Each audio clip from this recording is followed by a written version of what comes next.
할렐루야. 반갑습니다. 네, 반갑습니다. 반갑습니다. 한 주 잘 지내셨나요? 네, 하나님의 은혜로 또다시 여러분들 만나게 돼서 반갑습니다. 오늘은 분위기가 참 주일학교로 돌아온 것 같아서 더 좋습니다. 네. 여러분, 혹시 어린 왕자라는 책 아세요? 어린 왕자 동화로도 있고 영화로도 있고 책으로도 있어요. 프랑스의 작가 생텍쥐파리라는 사람이 쓴 유명한 동화인데요. 그 어린 왕자를 보면요, 그 주인공이 비행사입니다. 비행을 하다가 사하라 사막에 불시착을 하게 돼요. 그래서 생명이 위태로운 상황이 이제 있게 되는데, 가진 게 아무것도 없어요. 또 그 광야는 먹을 게 아무것도 없는 곳이잖아요. 근데 자기가 가진 그 물이 좀 있었어요. 근데 물이 다 떨어지기 전에 비행기를 고쳐서 그 사막을 탈출해야 되는 상황이 된 거예요. 그 내용에 대해서 이제 쓴 것이 어린 왕자인데요. 오늘 본문의 배경이 바로 그런 광야라는 거예요. 광야, 사람이 살 수 없는 곳, 탈출해야만 되는 곳. 세례 요한이라는 사람이 선지자인데, 이 사람이 그 광야에 나갔어요. 그리고 회개하십시오, 천국이 가까이 왔습니다 라고 외쳤습니다. 그런데 놀라운 것은 그 음성을 들은 많은 사람들이 광야로 나왔다는 거예요. 그래서 오늘은 세례 요한이 이 외침, 이 광야에서 외친 이유가 무엇인지, 무엇을 외친 것이고 왜 광야에서 외친 것인지, 또 사람들은 왜 광야로 나온 것인지, 이 광야에 초점을 맞춰서 광야로의 초대라는 제목으로 말씀을 전하도록 하겠습니다. 제가 오늘 설교 준비를 하면서 먼저 이해되지 않는 부분이 있더라고요. 성경을 이렇게 보면서 본문을. 왜냐면 마가복음 1장 4절 5절 2절 말씀인데 오늘 본문인데요. 이 부분 한번 같이 읽어보겠습니다. 제 이해가 안 갔는데요. 한번 읽어보겠습니다. 시작. 세례 요한이 광야에 이르러 죄사함을 받게 하는 회개의 세례를 전파하니 곧 유대 지방과 예루살렘 사람이 다 나아가 자기 죄를 자복하고 요단강에서 그에게 세례를 받더라 라 그랬어요. 이게 무슨 말이냐면, 세례 요한이요, 광야에 이르러 이제 죄사함을 받게 하는 회개의 세례를 전파했는데, 사람들이 어떻게 했냐면 온 유대 지방과 예루살렘 사람이 다 나왔다 그래요. 그러니까 유대 사람들이 몇 명이 나온 게 아니라 온 유대 지방과 예루살렘 사람이 다 나와서 자기 죄를 자복하고 세례를 받았다고 하는 겁니다. 당시 유대인들은요, 하나님을 만나기 위해서는 어디로 가야 되냐면 성전이 있는 예루살렘으로 가야 돼요. 왜냐하면 성전에 하나님이 계시다고 그들은 믿고 있었기 때문에 하나님을 만나기 위해서는 예루살렘으로 가야 되는데, 지금 어디로 가 있냐면 광야로 나간 거예요. 그것도 몇몇이 나간 게 아니라 모든 유대 사람들 다 광야로 나갔다는 것이 적혀 있는 거예요. 그래서 제가 도대체 세례 요한에게 어떤 능력이 있었길래 그 유대인들이 자신들이 그렇게 신봉하는 성전으로 가서 하나님을 찾지 않고 그 많은 유대 지방의 사람들이 다 광야로 나갔던 것일까? 이게 궁금했어요. 이해가 안 가는 거예요. 그래서 제가 제 자신을 그 이스라엘 백성들에게 투영을 해서 그 시대, 그 유대인들의 입장에서 놓고 한번 생각을 해봤습니다. 그리고 다음과 같은 결론을 이제 도달을 했어요. 이 당시 시대상이 언제였냐면요, 구약이 끝나고 400년이 지난 시점이에요. 구약의 마지막 성경이 말라기서인데요, 말라기 선지자라는 분이 쓰신 성경입니다. 말라기 선지자 이후에 하나님께서 말씀을 주시지 않았어요. 선지자는 누구냐면 하나님의 말씀을 받아서 대신 대언해주는 사람이 구약의 선지자였거든요. 그래서 선지자를 항상 하나님이 보내주십니다. 그래서 선지자는 하나님의 말씀과 하나님의 마음을 대언해서 전해줬어요, 이스라엘 백성들에게. 근데 이 말라기 선지자 이후에 하나님이 다시는 선지자를 보내주시지 않았어요. 몇 년 동안? 400년 동안. 그러니까 이들의 영적 상태가 지금 어떻겠어요, 여러분? 얼마나 갈급한 심령이겠어요. 이스라엘 백성들은 선민이라고 합니다. 선택된 민족. 즉 하나님의 선택된 민족이에요. 아브라함부터 태생부터. 그래서 이들은 하나님의 말씀이 최고예요. 하나님의 말씀, 토라, 성전 이거 중심으로 살아가고 하나님의 말씀이 없이는 살아갈 수 없는 자들인데 하나님의 말씀이 1년, 2년, 10년, 100년, 200년, 300년, 400년 동안 멈춰 있던 거예요. 그들에게 들려지지 않던 시기였던 거죠. 그러니까 이것은 정말 상상하기 힘든 그들의 영적 피폐함과 영적의 암흑기가 되었던 거죠. 물론 그때에도 그들의 신앙의 아이덴티티, 성전이 있었어요. 예루살렘에 성전이 있죠. 그리고 그 성전에 누가 있었겠습니까? 제사장이 있어요. 제사장은 제사를 지내는 사람입니다. 또 누가 있었습니까? 장로들도 있었고요. 랍비들도 있었어요. 이들은 누굽니까? 하나님의 말씀, 율법을 가르쳐주는 자였어요. 그러나 성전과 제사장과 랍비와 장로들은 더 이상 그 시대 유대인들에게 그들의 신앙의 갈급함을 채워주지 못했다는 거예요. 왜냐하면 하나님의 말씀을 대언해서 전해줘야 되는 선지자가 400년 동안 오지 않았기 때문에 하나님이 더 이상 선지자를 보내주시지 않았기 때문에 그랬던 거예요. 즉 교회의 형태와 예식은 그대로 남아있는데 살아계신 하나님의 말씀은 더 이상 들리지 않았던 시대가 바로 오늘 이 배경이었던 겁니다. 그렇게 400년 세월이 지난 어느 날 갑자기 등장한 것이 누구예요? 세례 요한이었던 거예요. 세례 요한이 구약의 마지막 선지자예요. 다시 선지자를 보내준 겁니다. 그러니까 그 유대 땅의 모든 사람들, 예루살렘에 있던 많은 사람들이 다 하나님의 말씀을 들으러 그 선지자의 말씀을 들으러 광야로 나갔던 거예요. 지금 시대가. 이 시대 배경이 그렇습니다. 이렇듯 세례 요한의 등장은요. 이제 구약과 신약의 그 중간에 딱 있습니다. 율법으로 점철되어지는 구약 그리고 복음으로 대변되어지는 신약 그 중간에 연결고리에 세례 요한이 딱 등장을 하는 거예요. 그래서 세례 요한이 뭐라고 외치는 거냐면 나는 예수 그리스도를 예비하고 그 그리스도의 길을 예비하러 온 자다라고 예수 그리스도를 소개하는 역할로 자기를 표현합니다. 오늘 본문 마가복음 1장 2절 3절 말씀인데요. 우리 같이 한번 읽어볼까요? 본문 1장 2절 3절 말씀입니다. 같이 읽겠습니다. 시작. 선지자 이사야의 글을 보라. 내가 내 사자를 내 앞에 보내노니 그가 내 길을 준비하리라. 광야에 외치는 자의 소리가 있어 이르되 너희는 주의 길을 준비하라. 그의 오실 길을 곧게 하라. 기록된 것과 같이 라고 그랬죠. 그리고 마가복음 오늘 본문 1장 7절 8절 말씀도 같이 읽어보겠습니다. 지금 세례 요한이 자신을 이렇게 소개합니다. 시작. 7절 8절입니다. 시작. 그가 전파하여 이르되 나보다 능력 많으신 이가 내 뒤에 오시나니 나는 굽혀 그의 신발끈을 풀기도 감당하지 못하겠노라. 나는 너희에게 물로 세례를 베풀거니와 그는 너희에게 성령으로 세례를 베푸시리라 라고 이 세례 요한 그 수많은 유대 백성들이 지금 광야로 나왔는데도 불구하고 그 선지자임에도 불구하고 예수를 소개하는 역할로 자기를 표현합니다. 그 신발끈을 묶는다는 것은요. 그 당시 사람들 이제 노예가 신발끈을 이제 해줬다고 합니다. 그만큼 자기를 낮춘 거예요. 예수님 앞에서. 그리고 예수님의 길을 예비합니다. 그래서 세례 요한을 구약의 마지막 선지자라고 말해요. 왜냐하면 이제 예수님이 곧 오십니다. 예수님이 오시면 이제 하나님의 말씀을 예수님이 하나님이시니까 더 이상 선지자가 이제는 필요 없어져요. 그렇죠? 예수님이 하나님의 말씀을 그대로 전해주고 또 예수님의 말씀이 성경으로 완성되기 때문에 그래서 마지막 선지자인 세례 요한이 예수님을 소개하면서 이제 그 선지사 구약의 역사가 종결이 되는 것입니다. 그런데 이 세례 요한이 오늘 전한 메시지 회개하라 천국이 가까이 왔다 이 말씀을 전하고 했던 행위 예식이 뭐였냐면 세례였어요.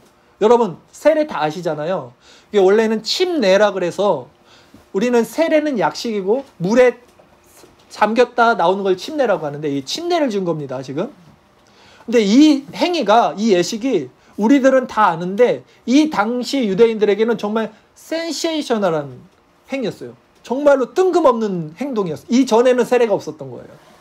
이런 거는 듣도 보도 못했던 행동이었던 겁니다. 왜냐하면 구약에서는요 어떻게 제사를 드렸냐면 사람의 죄를 졌잖아요. 우리의 죄를 속하기 위해서는 짐승을 대신 잡아옵니다. 짐승을 가져오면 제사장이 짐승의 각을 떠서 그 피를 뿌리고 제단에다가 그 짐승이 대신 우리의 죄를 이제 속해주고 우리가 그 짐승의 피로 제사함을 받았던 것이 구약의 제사입니다. 근데 이제 신약이 열리면서 그 제사가 아니라 세례 요한이 베푼 세례는 뭐냐면 짐승이 아니라 우리가 직접 물속에 들어가 버리는 거예요. 물은 성경에서 죽음을 상징한다 그랬잖아요. 그러니까 우리 자신이 실체가 죽어버리는 거예요. 이제 죽어야 될 그 대상이 짐승이 아니라 사실 너 자신이야 라는 것을 아주 실질적으로 유대인들에게 보여주는 행동이었어요. 그런데 놀라운 것은 그런 난생 처음 행해지는 그런 침례의 모습 앞에서도 사람들이 다 순종하고 자기 죄를 자복했더라 라고 오늘 본문이 말하고 있어요. 우리 같으면 어떻겠어요, 여러분? 만약에 난생 처음 보는 그런 행동을 누가 했나봐요. 당신 그거 어느 교파요? 그거 어느 선생에서 그걸 배운 거예요? 그게 어떤 예식에 있어? 그 장로교 헌법에 그게 어디 있어? 분명히 이랬을 건데 그 이단 아니야? 이랬을 건데 그렇지 않았다는 거예요, 이 사람들이. 그만큼 그 사람들은 지금 이스라엘 백성들은 말씀드린 대로 400년 동안 하나님의 말씀이 끊긴 그 상황에서 그 심령의 갈급함, 그 말씀의 부재 앞에서 목말랐기 때문에 그 말씀을 그대로 받아들일 수 있었던 겁니다. 여러분, 하나님의 백성들에게는요, 하나님의 말씀이 공급되지 않는 것만큼 비참한 것도 없어요. 하나님의 말씀이 끊긴 것만큼 비참한 것도 없어요. 하나님은 인간과 함께, 인간은 하나님과 함께 있을 때 참 행복된 존재인데 인간이 하나님과 떨어져서 하나님의 말씀인 성경이 더 이상 우리에게 들리지 않고 이것이 인간에게는 편한 것처럼 보이지만 그만큼 불행한 것도 없다는 것입니다. 그렇다면 오늘날 한번 생각해 봅시다. 오늘날 하나님의 음성이 들리지 않는 많은 시대 가운데 있어요. 하나님의 말씀이 사라진 시대 가운데 우리들에게 필요한 것은 다름이 아니라 바로 오늘 본문에서 말하는 광야로 나가서 그 선지자적 교회, 그 외침, 그 회개, 세례를 말씀을 받고 듣는 것이라는 것이죠. 지금 이 시대에 우리가 들어야 할 것도 바로 광야에서 들려지는 그 하나님의 말씀이라는 거예요. 광야라는 말은요, 히브리어로 미드바르라고 합니다. 미드바르. 제가 오늘 주보에다 써놨죠? 히브리어를. 미드바르. 그런데 말씀하다라는 동사, 말씀하다라는 동사가 또 히브리어는 뭐냐면 다바르라 그래요. 이게 히브리어를 보시면 단어가 똑같아요. 히브리어는 이제 오른쪽에서 왼쪽으로 쓰여집니다. 우리나라는 어순이 틀려요. 오른쪽이 단어 하나만 틀려요. 지금 같은 어원이에요. 같은 단어예요. 즉 광야는 뭡니까? 하나님이 말씀하시는 곳이라는 거예요, 여러분. 광야라는 미드바르는 말씀하다라는 다바르랑 같은 말씀이에요. 즉 광야라는 것은 하나님이 말씀하는 곳이다 라는 것입니다. 우리가 세상에 있으면요, 세상의 소리가 우리에게 덕지덕지 들려와서 붙어 있기 때문에 진짜 우리가 들어야 할 하나님의 세밀한 음성을 들을 수 없어요. 우리가 기도할 때도 경건한 마음으로 조용한 데서 기도하는 것이 그런 것이죠. 엘리야가 세밀한 음성을 광야에서 들었던 것처럼 우리도 하나님의 말씀을 들으려면 광야의 환경이 필요하다는 겁니다. 우리가 세상에 지금 이렇게 편안하게 있잖아요. 의식주가 해결되는 이 세상 가운데 있으면 이 편안함과 안락함 때문에 우리는 광야로 나갈 생각을 하지 않아요. 그러나 우리가 광야로 나가야 되는 이유는 뭐냐면 바로 광야로 나가야지만 하나님의 말씀, 하나님의 음성을 들을 수 있기 때문이에요. 그래서 오늘 본문의 세례 요한이 광야로 나가서 세례를 베푼 거예요. 그럼 여러분 광야는 어떤 곳일까요? 제가 지금 여러분 광야로 나가야 됩니다 이렇게 말씀드렸는데 지금 비행기표 끊고 광야로 나가자는 말 아니잖아요. 사하라 사막으로 나가는 말이 아니잖아요. 성경에서 광야를 가장 잘 표현하는 부분이 있는데 바로 출애굽한 이스라엘 백성들의 모습일 거예요. 이스라엘 백성들은요, 파라오, 그 애굽의 왕이죠, 신 바로 왕 아래서 430년을 종노릇하면서 노예로 살아갑니다. 그러다 이제 모세를 통해서 하나님이 그들을 출애굽, 엑소더스 시켜요. 그래서 그들이 이끌어서 그들을 데리고 나온 곳이 바로 광야라는 곳이었어요. 진짜 광야였어요. 그곳에서 그들이 몇 년을 사냐면 40년을 삽니다. 40년. 광야에서. 그때 그들은 그 광야는 아무것도 먹을 것이 없고 아무것도 입을 것이 없잖아요. 하나님이 주시는 만나를 새벽마다 떨어지는 그것을 먹고 40년을 살아요. 그리고 하나님의 불기둥과 구름기둥으로 그 추위와 더위를 이기면서 하나님이 인도하시는 곳으로 훈련을 받고 살아갑니다. 그런데 성경은 그들의 40년 기간 동안 그들의 신발이 헤어지지 않을 정도로 하나님이 그 광야에서 그들을 인도하여 내셨다라고 말을 해요. 제가 읽어드릴게요. 신명기 29장 5절 말씀. 주께서 40년 동안 너희를 광야에서 인도하게 하셨거니와 너희 몸에 옷이 낡아지지 아니하였고 너희 발에 신이 헤어지지 아니하였으며 라 그래요. 주께서 40년 동안 너희를 광야에서 인도하였는데 너희 몸에 옷이 낡아지지 않고 너희 신발이 헤어지지 아니하였다라는 거예요. 그리고 성경은 그 광야를 향해서 교회다라고 말을 합니다. 오늘 제가 주일 선교 말씀 구절을 따로 안 적어서 그냥 읽어드려야 될 것 같아요. 사도행전 7장 38절 말씀에 보면 제가 읽을게요. 시내산에서 말하던 그 천사와 우리 조상들과 함께 광야 교회에 있었고 또 살아있는 말씀을 받아 우리에게 주던 사가 이 사람이라. 이게 지금 모세를 말하는 건데 시내산에서 그 광야였거든요. 그 천사와 우리 조상들, 그게 이스라엘 백성들, 40년 동안 그 광야에 있던 백성들을 말하는 거거든요. 그들을 뭐라 그러냐면 광야 교회에 있었고라 그래요. 그 광야가 교회였다라고 신약에 와서 말해주는 겁니다. 교회라는 말은요, 헬라어로는 에클레시아라고 하잖아요. 에클레시아는 뭡니까? 세상에서 구별된, 세상과 단절된, 세상에서 건져낸, 구별된 하나님의 거룩한 무리, 공동체를 에클레시아, 교회라고 합니다. 그러니까 광야 역시 세상과 분리된, 세상과 구별된 곳이잖아요. 그러기에 광야는 곧 세상과 구별된 에클레시아, 교회라는 거예요. 광야가 교회라는 것입니다.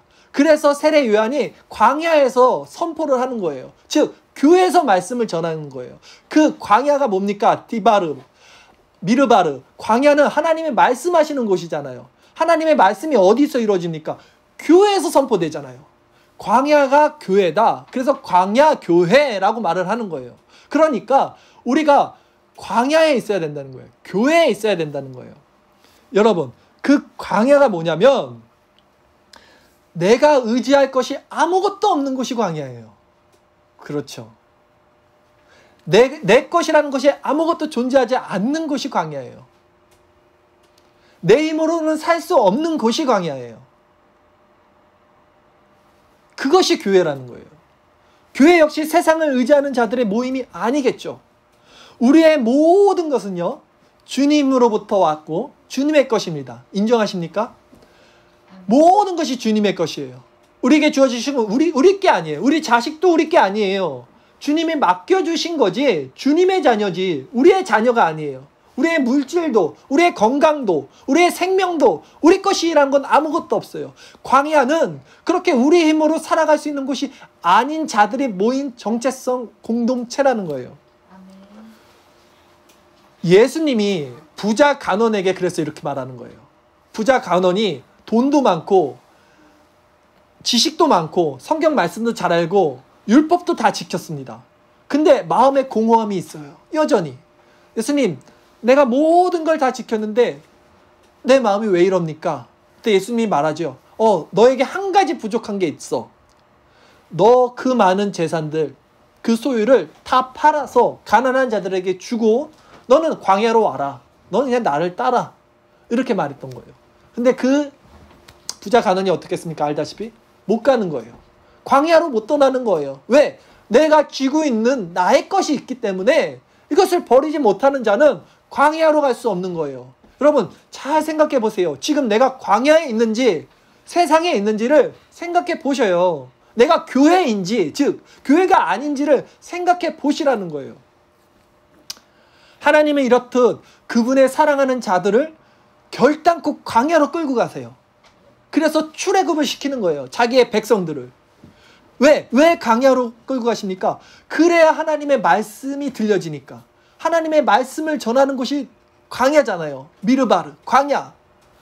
그러니 우리의 삶 가운데 끊임없는 고난과 시련을 이렇게 하나님이 허락하시는 것은 하나님께서 우리를 광야로 이끄시기 위함인지도 몰라요. 아멘. 너희들 아직까지 그 세상에 있으면 안 돼.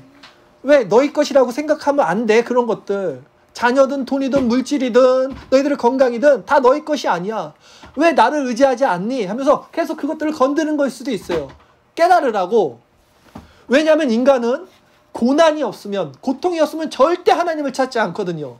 죄된 속성을 가진 인간은 자기에게 어떤 고통이 있지 않으면 하나님의 존재를 찾지 않아요. 신께 기도하지 않아요. 그러니까 당연히 고통을 줄 수밖에 없겠죠. 그 자식을 체벌하잖아요. 훈육하잖아요. 오늘 아침에도 우리 자녀도 훈육을 또 받았는데 혼내는 거예요. 왜? 가르쳐줘야 되니까. 바른 말씀을. 하나님도 마찬가지인 거예요. 우리가 세상을 사랑하면 그거 아니라고 우리를 이렇게 건드는 겁니다. 치는 거예요. 훈육하시는 거예요. 광야로 나오라고. 그러니 우리는 우리의 고난이 어디서부터 왔는지를 잘 살펴봐야 돼요. 성경은요, 우리 성도가 당하는 이 세상에서의 고난, 고통에 대해서 이렇게 말씀하시는데, 시편 119편 71절 제가 읽어드릴게요. 고난당한 것이 내게는 유익이라. 이로 말미암아 내가 주의 율법들을 배우게 되었나이다. 고통이 없었으면 내가 하나님을 몰랐을 거예요. 나에게 이런 고통이 생기니까 내가 주의 율법들을 배우게 되었네요. 이렇게 된 겁니다. 혹 우리 중에는요, 지금 열심히 그 광야로 나가서 교회의 일원이 돼서 그 광야길을 걷고 계신 분들도 계실 거예요. 세상과 벗하지 않고 어렵고 힘들지만 그 십자가의 길, 그 좁은 길을 걷고 계신 분들도 분명히 계실 겁니다. 그럼에도 여전히 그런 분들 가운데서도 풀리지 않는 문제로 해결받지 않는 그 고난 중에 있는 분들이 계실 거예요. 그 이유도 마찬가지입니다. 그것은 역시 우리가 교회의 일원으로 광야에서 생활하고 있지만 아직 그 광야의 기간, 40년의 훈련의 기간이 끝나지 않았기 때문입니다. 하나님이 우리 성도들을, 하나님의 백성들을 광야, 즉 교회로 이렇게 이끌어 주셔서 훈련을 시키시는데 그 이유가 무엇이냐면 성경은 이렇게 말합니다. 하나님이 즉 우리를 교회로 불러주신 이유가 이거라는 거예요. 신명기 8장 2절에 제가 말씀드릴게요. 너의 하나님 여호와께서 이 40년 동안에 내게 광야길을 걷게 하신 것을 기억하라. 이는 너를 낮추시며 너를 시험하사, 템테이션, 유혹이 아니라 테스트, 시험한다는 거예요. 너를 시험하사 네 마음이 어떠한지 그 명령을 지키는지 지키지 않는지 알려 하심이라. 아멘. 여러분, 이스라엘 백성들이요, 지금 40년 광야 생활을 하고 끝에 어디로 들어가냐면 젖과 꿀이 흐르는 가나안 땅이라는 곳에 들어갑니다. 아주 살기 좋은 풍요로운 곳에 들어가요. 마찬가지로 우리도 이 세상 가운데 이 광야의 길을, 이 시간을 거쳐서 그 가나안 땅이 종국적으로 가리키는 하나님 나라로 가는 겁니다. 그것이 성도의 삶이에요. 여러분, 이곳은 애굽이에요. 이것은 세상을 대변하는 애굽이에요. 하나님의 백성은 이 세상에 토를 달고 여기 내 그 가치를 두고 살아가는 것이 아니라 이 애굽이라는 세상에서 건짐을 받아서 홍해 세례를 받고 광야로 나가셔야 된다니까요. 내 것을 아무것도 의지하지 않을 수 있는 그곳을 나가는 것이 교회의 공동체의 모습이라는 거예요. 자연인들, 하나님께 선택받지 못한 사람들은요, 절대 세상 가운데 머뭅니다. 절대 광야로 나오지 않아요. 절대 교회의 일원이 될 수 없어요. 겉으로 흉내만 낼 뿐이지 진정 정체성이 하나님의 백성으로 변하지 않아요. 뭐 먹을 게 있다고 거기 나가. 교회 나가면 떡을 줘? 물 줘. 눈에 보이지 않는 죽은 다음의 세상은 나에겐 소용없어. 이 땅 가운데 잘 먹고 잘 사는 게 장땡이지. 이렇게 생각해요, 세상 사람들은. 그래서 하나님의 백성으로 그 광야의 생활을 좋아하지 않습니다. 근데 그것은 그들이 하나님께로 나오는 것이 아니라 사실은 하나님이 그들을 부르지 않으신 거예요. 그들은 유기된 거예요. 출애굽 당시에 이스라엘 백성들만 애굽 땅에서 건짐을 받아요. 그 애굽 백성들은 그대로 그 땅에서 남아서 잘 먹고 평생을 잘 살았던 거예요. 애굽은 문명이 엄청 발달했던 나라였잖아요. 그들은 한평생 잘 사는 거예요. 근데 그들은 그게 유기된 건지 몰라요. 그들은 그게 멸망받은 건지 몰라요. 그냥 이 땅에서 살아가는 거예요. 오늘날 우리도 마찬가지예요. 이 땅에서 80년, 100년 이렇게 잘 먹고 잘 사는 사람들이 있잖아요. 그게 단지 알고 사는 거예요. 애굽에서 살아있는 거예요. 그러나 하나님은 하나님의 백성들을 분명히 그 애굽에서 건져내시는 거예요. 이 세상 가운데 건져내시는 거예요. 고통을 주더라도 광야에 들어와서 하나님의 말씀을 듣게 해주는 것이라는 말입니다. 출애굽 당시 그래서 오직 하나님의 택한 백성들만이 그 모든 세상의 안락함과 편안함을 다 뒤로하고 광야로 나갈 수 있게 되는 것입니다. 오늘 본문을 통해서 우리는 400년 동안 하나님의 음성이 들리지 않은 선지자가 사라진 그 이스라엘 백성들에게 그 오랜 갈급한 끝에 선지자 세례 요한이 찾아왔을 때 그들이 어떻게 변했는지 모든 이스라엘 사람들이 광야로 나가갖고 회개한 모습을 살펴보았습니다. 그런 여러분 기억하세요. 광야로 나와야 하나님의 음성을 들을 수 있습니다. 광야인 미르바르에 나와야 다바르 하나님의 말씀이 들린다는 거예요.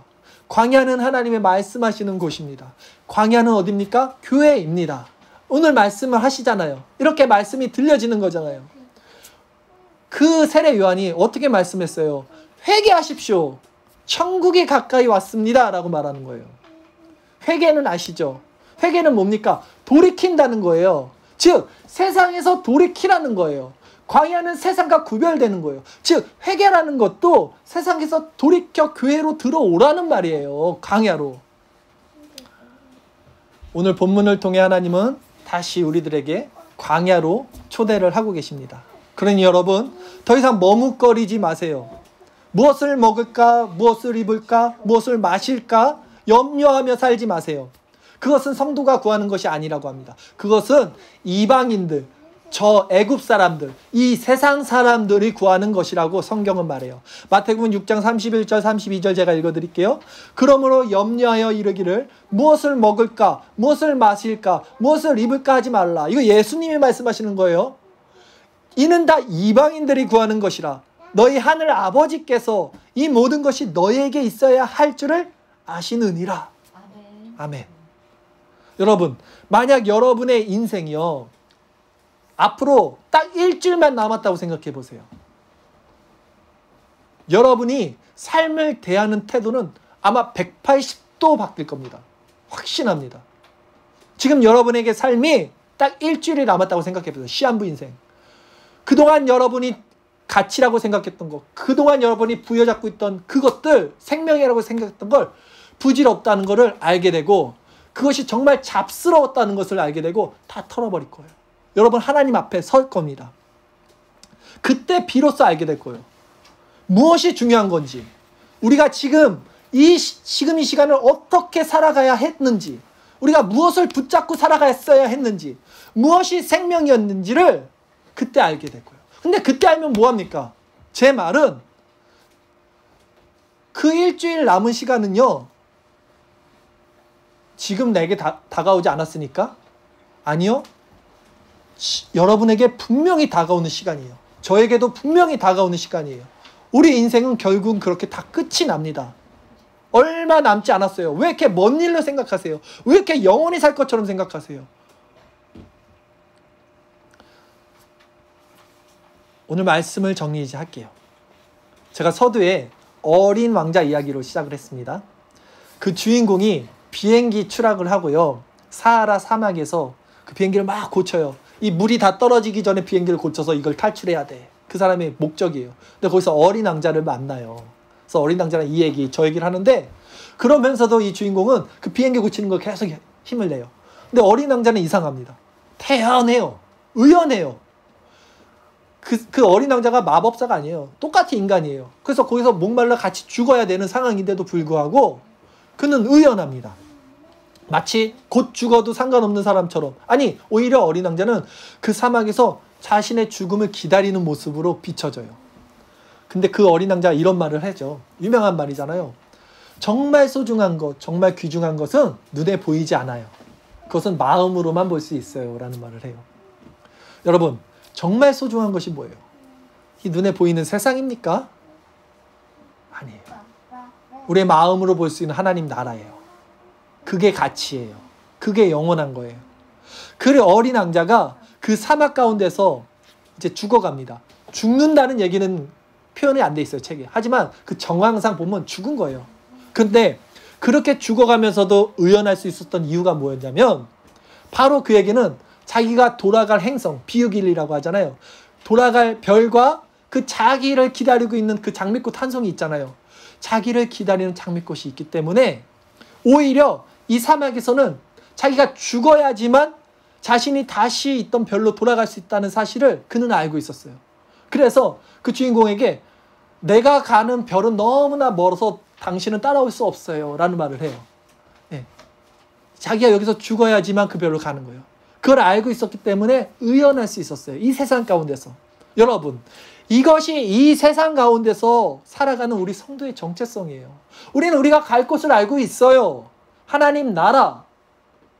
그곳에서 그 장미꽃보다 더 귀하게 우리를 기다리고 계시는 예수님이 있다는 것을 알고 있어요.